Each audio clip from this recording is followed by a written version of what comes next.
Assalamualaikum warahmatullahi taala wabarakatuh.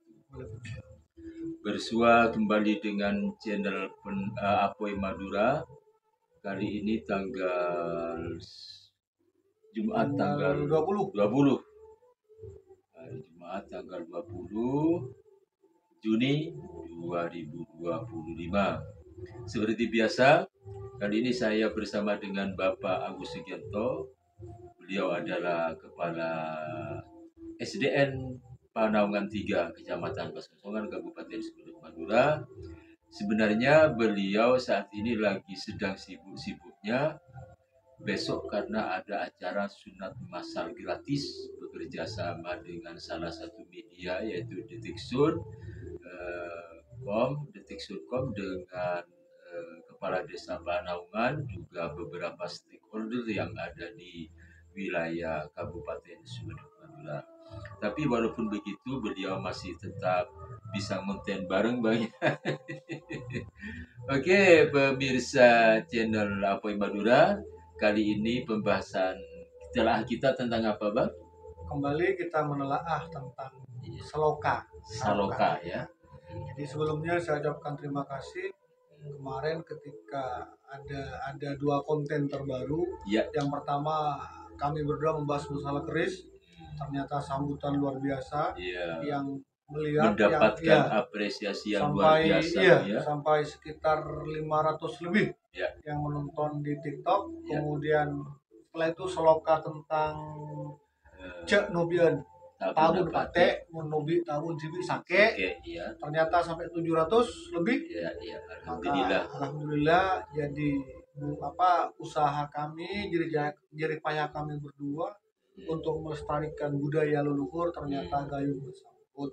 Paling tidak dengan kita ngonten seperti ini, Bang, kita menggali budaya-budaya tentang Saloka ini sebenarnya ingin mengingatkan kembali kepada generasi muda ya. Begitu kira-kira Bang ya? Iya. Itulah tujuan kita berdua. Walaupun sebenarnya kita tidak mencari jauh, tidak katakanlah tidak mencari monet dan sebagainya. Kalau kita mencari monet, kita tidak akan live di tengah. Ini background musik ini kan. Musik ya, betul. Bisa terkena hak cipta. Tapi kami tidak peduli itu. Jadi kami cuma sebatas memberikan telaah tentang seni budaya dari leluhur, yang tujuannya agar para generasi muda bangga dengan budayanya, bangga dengan Madura, bangga dengan tradisinya. Itu tujuan kami berdua. Iya. Oke Bang, kita lanjut saja tentang Saloka kali ini. Tentang apa Bang? Saloka kali ini adalah yang bisa dikatakan mengapa penduduk atau warga Madura ketika merantau rata-rata sukses, rata-rata pekerja keras. Ya mungkin ada kerja yang sangat luar biasa. Ini karena dari kecil sudah mengenal Saloka ini. Yaitu Salokanya bila atani atana. Bila atani atana. Jika ditranslate jadi bahasa Indonesia jika kita atani itu kan bertani, jika kita bercocok tanam, jika kita bertani, maka dipastikan kita akan menanak nasi alias memasak nasi gitu ya. Iya. Itu Saloka. Itu yang akan kita bahas. Nah, seperti pada pembahasan sebelumnya tentang Saloka anjing kemarin. Jadi Saloka ini saya kaitkan dengan paham dengan kesamaan pada beberapa agama. Pada beberapa agama besar, baik agama Samawi maupun agama Ardi, bahwa dalam beberapa agama besar juga mengenal tentang etos kerja, tentang kerja keras ini juga tahu juga. Makanya seluruh umat memang diserukan lewat kitab sucinya masing-masing untuk bekerja keras. Yang pertama dalam agama Nasrani atau Kristen, yaitu di Alkitabnya sebelum manusia jatuh dalam dosa, Iya. Tuhan telah memberikan pekerjaan pada manusia. Iya. Itu sudah. Itu pedoman dari umat Kristiani. Bahwa Tuhan memang memberikan pekerjaan pada manusia. Ini Tuhan memang menyuruh manusia untuk bekerja keras. Dalam agama Kristen. Terus dalam agama Hindu, itu bekerja keras itu adalah bagian dari dharma. Apa dharma? Dharma adalah kewajiban moral yang harus dijalankan oleh semua umat Hindu. Jadi ketika umat Hindu menjalankan pekerjaan, dia sudah menjalankan sebagian dharmanya. Dalam agama Hindu. Dalam agama Hindu ya. Ya. Terus dalam agama Buddha mengenal yang namanya karma dan etos kerja. Yang dikatakan karma adalah tingkah laku semua tindakan manusia. Semua perilaku manusia dalam perjalanan hidupnya itu adalah dikatakan karma. Nah, ketika dalam kehidupannya manusia ini berikhtiar, bekerja keras, maka dia sudah menjalankan sebagian karmanya. Buddha juga menekankan perlunya kerja keras. Terus dalam agama Konghucu, setiap orang memiliki Tianming. Ini bahasa Konghucu bahasa. Apa Tianming? Tianming itu adalah takdir. Jadi maka dianjurkan seseorang untuk bekerja keras adalah salah satu cara untuk memenuhi takdirnya. Betul.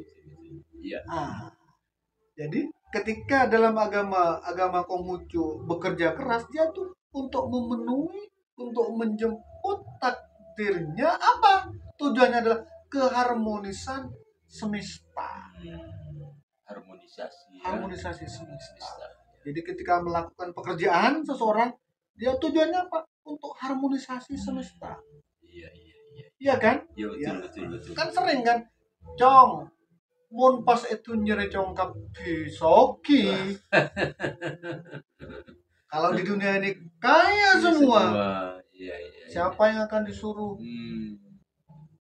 Iya kan, mengapur, memperbaiki ini, memperbaiki. Kalau sudah kaya semua, ya nggak ada orang yang mau bekerja. Nggak ada yang mau nanam padi, nggak ada. Betul. Miskin semua, repot juga. Makanya pekerjaan itu adalah demi harmonisasi semesta. Itu dalam agama Konghucu. Terus dalam agama Yahudi, sangat ditekankan dalam agama Yahudi yaitu untuk menghindari ketergantungan pada orang lain. Ini tradisi Yahudi.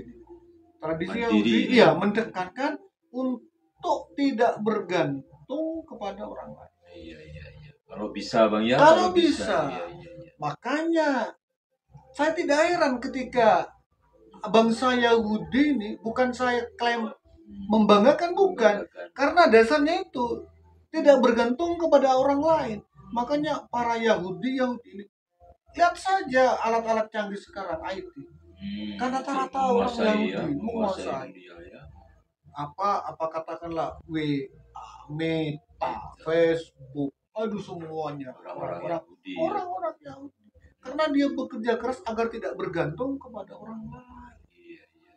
Menciptakan sesuatu untuk kemajuan bangsanya gitu ya. Karena falsafah dasarnya memang sudah ditekankan untuk tidak bergantung sama orang lain. Ya, karena tidak bergantung maka dia akan menciptakan terobosan-terobosan. Terobosan-terobosan. Berapa kali gagal Elon Musk itu kan. Meledak roketnya, terus tapi dia mencoba. Nah, sekarang dalam agama kita sendiri, agama Islam juga ada anjuran bekerja keras, yaitu pada surat At-Taubah ayat 105 bahwa kita dianjurkan bekerja keras untuk memenuhi kebutuhan hidup. Makanya kan pernah kita mendengar hadis Nabi bekerjalah kamu untuk duniamu seolah-olah kamu hidup selamanya, ya kan? Bekerjalah kamu untuk akhiratmu seolah-olah kamu mati besok. Ada remnya ada gitu ya. remnya. Satunya gas, satunya rem gitu ya.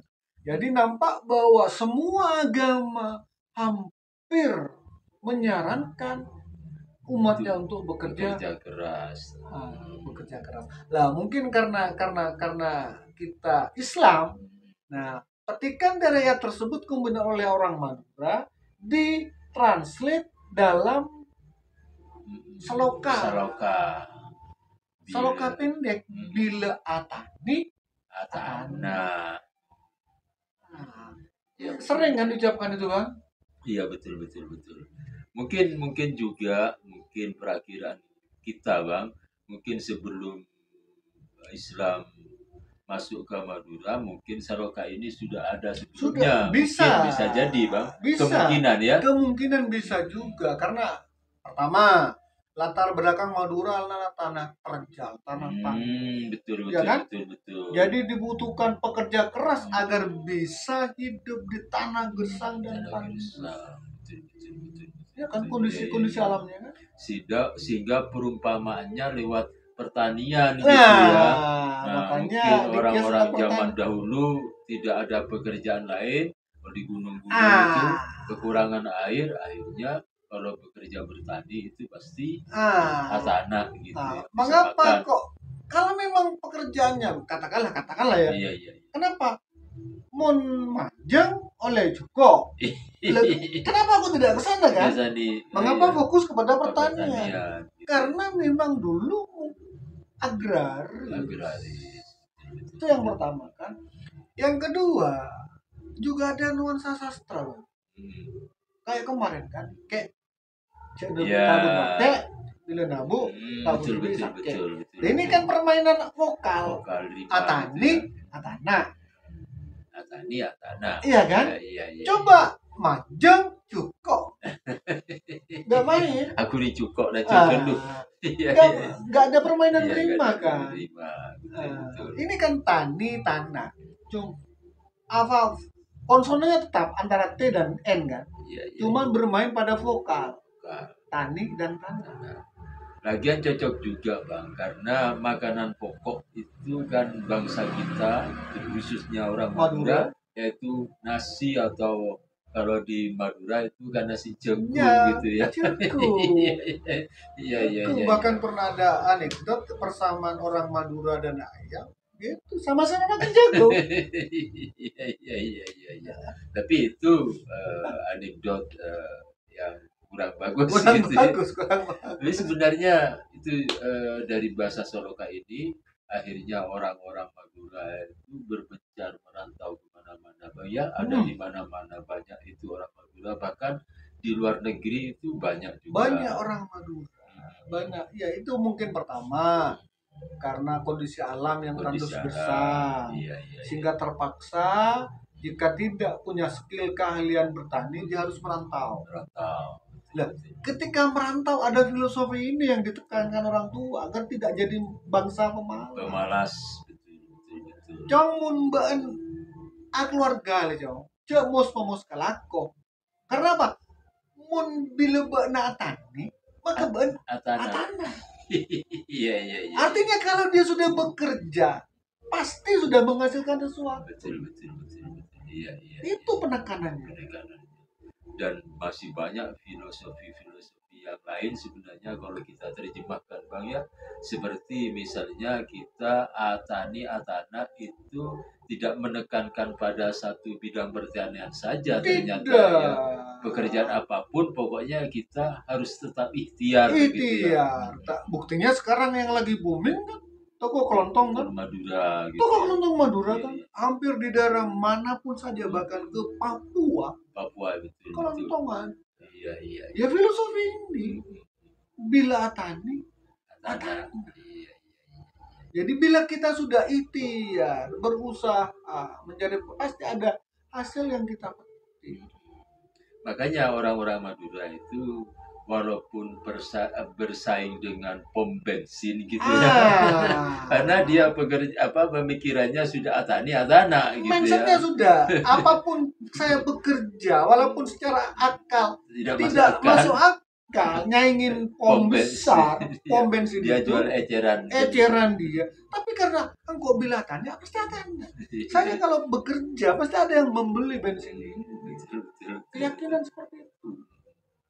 Jadi jangan heran ketika perantau-perantau dari orang Madura rata-rata sampai sukses di luar.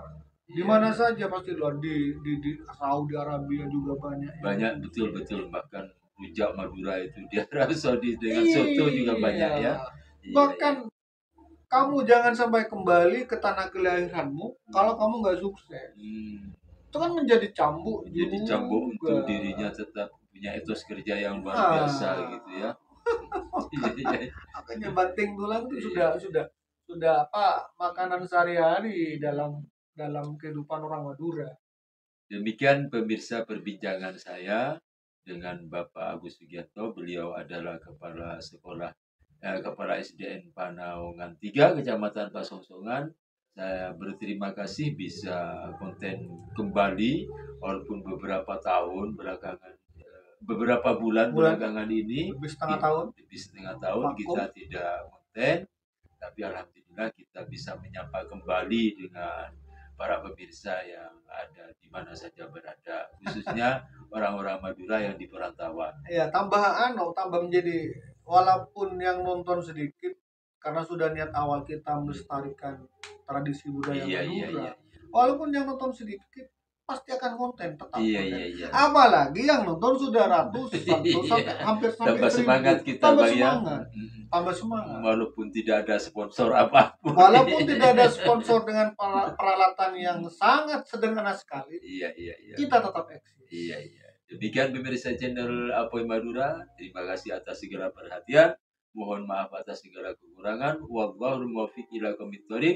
Assalamualaikum warahmatullahi wabarakatuh.